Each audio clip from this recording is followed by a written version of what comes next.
De volta com o calor da rua, 12h39 na capital pernambucana. Ouvimos Los Mirlos com La Dança de Los Mirlos e também Baiana System com Chico César com a música brasiliana.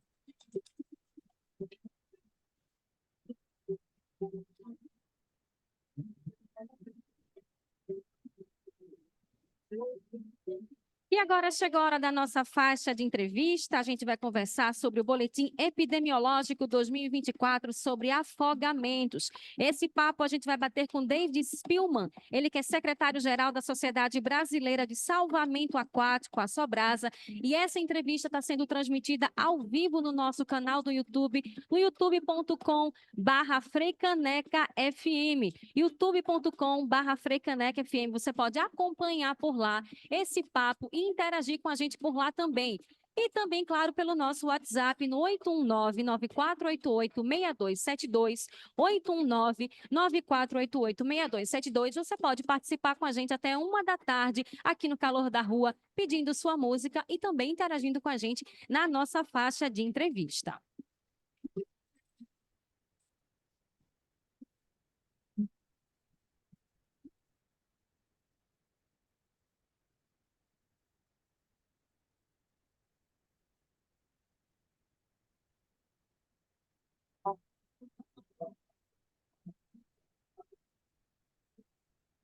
Bom, 12h40, eu quero agradecer demais a David Spillman, que ele está conversando com a gente. David, seja muito bem-vindo aqui ao Calor da Rua e uma ótima tarde para você. Obrigado, é um prazer muito grande estar aqui com vocês e informar um pouco sobre afogamento nessa tarde maravilhosa. Pelo menos aqui no Rio, está muito legal. Sol Aqui no maravilhoso. Recife tá chuva, viu, David? Foi uma noite de chuva e está sendo também um comecinho de tarde com chuva na capital pernambucana. Mas desde já quero agradecer demais, em nome da FreiCaneca FM, esse papo que a gente vai ter aqui com a gente. Agradecer pelo teu tempo também na tarde de hoje. Bom, David, eu queria começar chamando a atenção para dados alarmantes que a gente trouxe, que a gente observou também aí no boletim produzido por vocês, tá? Em 2022, que foi esse ano base, né, que vocês prepararam esse boletim epidemiológico que a gente vai detalhar mais à frente, foram 5.700 mortes por afogamento no Brasil. São mortes que poderiam ser evitadas, um número muito alto. Eu queria que a gente falasse um pouco desse cenário para contextualizar os nossos ouvintes, David. Então, Luiz, eu sou médico e trabalho há 35 anos nessa área de afogamento. Uhum. E a gente vem anualmente tentando entender esse cenário de afogamento, quanto acontece, aonde acontece, com quem acontece. E essa é a importância do boletim epidemiológico. Ele faz um diagnóstico muito preciso sobre a situação desse problema afogamento no nosso Brasil. E ele discrimina muito também a questão de aonde está acontecendo. O estado, a cidade, o município, com quem acontece. Então, assim, como médico, eu entendo muito bem, se a gente tem um bom diagnóstico, a gente tem como dar um bom tratamento. E é isso que o boletim, essa é a força do boletim. Então, para você ter uma ideia, agora, 2024, a gente levantou os dados de 2022 e eles demonstram essa quantidade que é 50% menor do que a primeira vez que a gente levantou esse boletim em 1996. Sim. Para você ter uma Quase ideia. 30 anos de levantamento, né? Já dá para fazer um mapeamento bem interessante. Exatamente. E a gente está diminuindo isso. Então, eu quero falar com os ouvintes para que eles entendam o que acontece no Brasil, que acontece muitos afogamentos, mas que a gente está no caminho certo. David, quando a gente fala sobre incidentes aquáticos, quais são as principais causas, né? É imprudência, é imperícia, é gente que entra no mar alcoolizado? Vamos falar um pouco dessas causas para que a gente possa entender como é que essas nossas ações acabam também ajudando, infelizmente, a aumentar essas estatísticas? Então, a gente tem basicamente duas situações, dois fatores. Primeiro, o risco ambiental. E aí o ouvinte pode entender que o risco numa piscina ele existe, mas é menor do que numa praia, num rio. Certo. E a gente tem o comportamento individual das pessoas ou de comunidades. Uhum. E o afogamento acontece, é um equilíbrio entre esses dois fatores. Então, você tem uma criança, por exemplo, uma criança que sabe pouco nadar, mas se ela é colocada numa banheirinha, a possibilidade dela se afogar é pequena, mas existe. Mas se essa mesma criança é colocada na praia, a possibilidade é muito maior. Então, o afogamento, ele depende do risco ambiental, e aí a gente pode entender que uma piscina tem um baixo risco, uma cachoeira tem um pouco mais, praia tem um pouco mais, se a praia tiver de ressaca, mais ainda, e Sim. aí aquilo vai aumentando. E o comportamento é a mesma coisa. Então, e dentro do comportamento tem a sua visão específica daquele risco. E é isso que é muito importante. Então, por exemplo, Luíse, que é uma mulher sabida, as mulheres se afogam 7 vezes menos do que o homem. Quero trazer esses dados aqui também, para a gente entender E também essa diferença. a mulher tem uma sabedoria maior, ela olha o risco e consegue quantificar esse risco do ambiente melhor do que o homem. O homem olha e fala assim: ah, eu posso. E aí Dá para ir, né? ele se mete em situações terríveis. E aí entra o álcool como uma droga que aumenta a estima da pessoa. Ele era um super, agora ele é um super-homem. Sim. Né? Então ele se arrisca muito mais. Ou ele olha para o ambiente e subestima o risco. Então ele começa, esse balanço tem que ter um equilíbrio. Quando esse balanço não tem um equilíbrio, ele se desequilibra e a pessoa se afoga, e aí o risco de morrer é muito grande. É isso. Você que está chegando agora, 12h e 46 minutos na capital pernambucana, a gente está conversando com David Spillman, ele que é secretário-geral da Sociedade Brasileira de Salvamento Aquático, e a nossa pauta de hoje é sobre o Boletim Epidemiológico sobre Afogamentos 2024. David, eu queria que a gente falasse agora sobre crianças, né? Eu tenho um filho pequenininho de 2 anos e em casa a gente acha que é um lugar muito seguro, mas para afogamento a gente sabe que é um território também perigoso para crianças, né? E eu tenho aqui que o afogamento é a primeira causa de morte de crianças com idade entre 1 e 4 anos, e que a casa acaba sendo esse espaço aí que concentra mais casos. Vamos falar um pouquinho sobre esses afogamentos domésticos e também já deixar algumas medidas de segurança para pais e cuidadores que estão nos ouvindo aqui também? Bom, esse é um assunto muito delicado e muito importante. E entra naqueles dois fatores que a gente estava conversando no início. Uhum.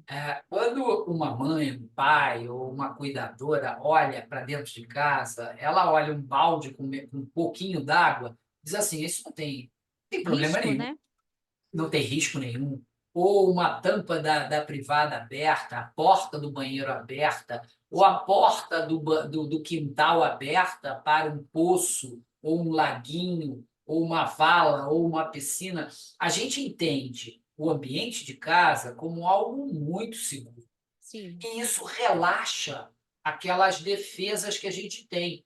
Ao relaxar as defesas, você subestimou o risco do local e superestimou a sua Uhum. capacidade de enfrentar aquilo ali. E aí a gente pode citar que existem muitos casos de afogamento, infelizmente, com Uhum. crianças em balde, banheira, máquina de lavar, bacia, caixa d'água, eh, cisterna, poço, piscina doméstica, piscina, aquelas piscinas de plástico, né? Sim. Então você imagina, tem um calor, né? Um momento de temperatura aumentando, o meio ambiente pedindo, quer dizer, sofrendo, mas a gente aquecendo o planeta, Sim. mais e mais as pessoas procuram se molhar, Se se refrescar, né?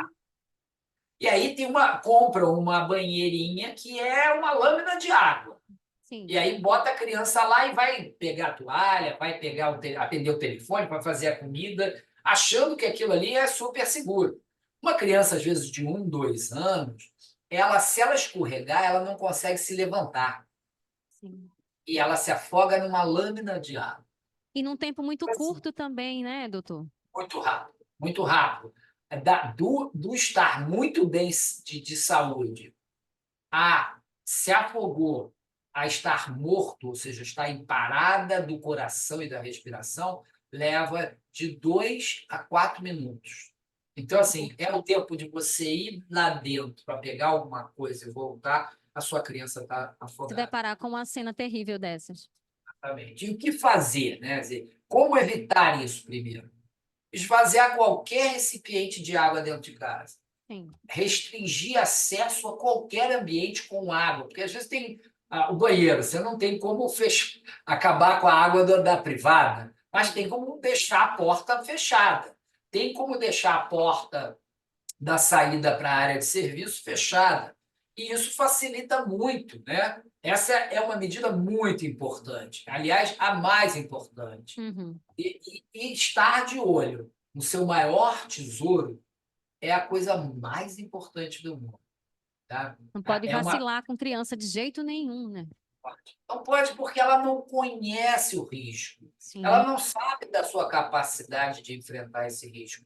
Quem tem que dar o tom e a responsabilidade é o adulto que está cuidando. Se esse exato. adulto não entende isso, o risco é muito grande. E em casa a gente se sente tão seguro, né? Acaba relaxando de alguma forma. Baixa a guarda, né? Doutor, eu queria que a gente falasse um pouquinho agora sobre o boletim especificamente, né? Você já trouxe aqui para a gente que ele é bem rico de estatísticas de grupos etários, sexo, local, circunstância, e você já faz esse mapeamento há cerca de 30 anos. Queria que você explicasse para os nossos ouvintes como é que vocês constroem esse boletim, como é que vocês fazem essa tabulação de dados, porque, gente, é um material muito rico, vale a pena você entrar lá no site também, que a gente vai deixar daqui a pouco. Tem, inclusive, falando por estado, né? Eu trouxe aqui um pouquinho do recorte de Pernambuco, daqui a pouco eu falo também, mas eu queria entender como é que vocês constroem esse boletim, como é que vocês fazem para mapear todos esses dados e tabular da maneira como vocês fazem lá esse material. O que a gente pega, né, ao longo dos anos, a gente foi entendendo que o afogamento tem 3 grandes variáveis de acontecer. A idade, então, de 1 a 4 anos ele acontece mais em casa, de 1 a 9 anos ele acontece mais em casa e no entorno. A partir de 9 anos ele acontece muito em área, a partir de 10 anos ele acontece muito em áreas abertas. Sim. Rios, lagos, represas, praias, cachoeira. Então, esse é um fator que a gente é muito relevante de entender essa questão. O outro fator é aonde acontece. Sim. Acontece em casa, acontece em piscina, e todas essas áreas que podem acontecer, elas remetem a comportamentos diferentes. Então, por exemplo, num rio é um pescador que foi pescar, a rede ficou presa, ele entrou e acabou sendo arrastado. Uhum. Ou foi atravessar o rio, ou é um barco que naufraga e você está sem colete salva-vidas. E a última é a atividade. Sim. Se você está surfando, se você está velejando, se você está mergulhando, se você está trabalhando perto de um espelho d'água, essas 3 variáveis constroem o boletim de uma forma geral. Esses dados são dados de óbitos, ou seja, certificados, atestados de óbitos, que são dados para essas pessoas que vieram a morrer por afogamento e pessoas que necessitaram internar no sistema público de hospitais. Uhum. Isso é a base de dados que é fornecida pelo DataSUS, do Sim. Ministério da Saúde, e a gente vai lá e a gente, por exemplo, para construir esse boletim, a gente teve que levantar 72 planilhas diferentes e fazer um cruzamento entre essas planilhas. Porque não é chegar lá, apertar um botão, você vem com a resposta. Você tem que entender tudo, quais são as outras causas, até para dizer que o afogamento é a primeira causa, a segunda causa de morte de 1 a 4 anos, eu tenho que saber qual é a primeira, qual é a terceira. Então, eu tenho que Sim. fazer um levantamento de todas as causas por faixa etária. Doutor, a gente está quase chegando ao final da nossa entrevista, mas eu não posso deixar de perguntar, porque a gente vive aqui no Nordeste, um lugar que tem muitas praias, e de vez em quando a gente ouve também casos de afogamentos aqui. Queria que o senhor explicasse um pouquinho para a gente se a praia é realmente esse local onde mais ocorrem esses incidentes aquáticos, né? E como é que está a região Nordeste dentro desse levantamento? O que é que você pode trazer para os nossos ouvintes para ilustrar esse mapeamento que foi feito? Então, o que acontece é que a praia é o local que tem o maior número de salvamentos aquáticos. Por quê? Porque são áreas onde tem guarda-vidas. E o Uhum. Nordeste está muito bem guardado por guarda-vidas que estão presentes nas praias. Isso não acontece no interior, onde tem rios, lagos e represas, onde o risco de morrer afogado é 60 vezes maior. Nossa. O Sim. Nordeste, ele tem taxas de óbitos maior do que o Sul e o Sudeste e menor do que o Norte. Então, assim, ele tem ótimos, excelentes serviços de salvamento no litoral, mas falta um pouco as medidas de educação e prevenção no interior, que é onde acontecem 70% do problema.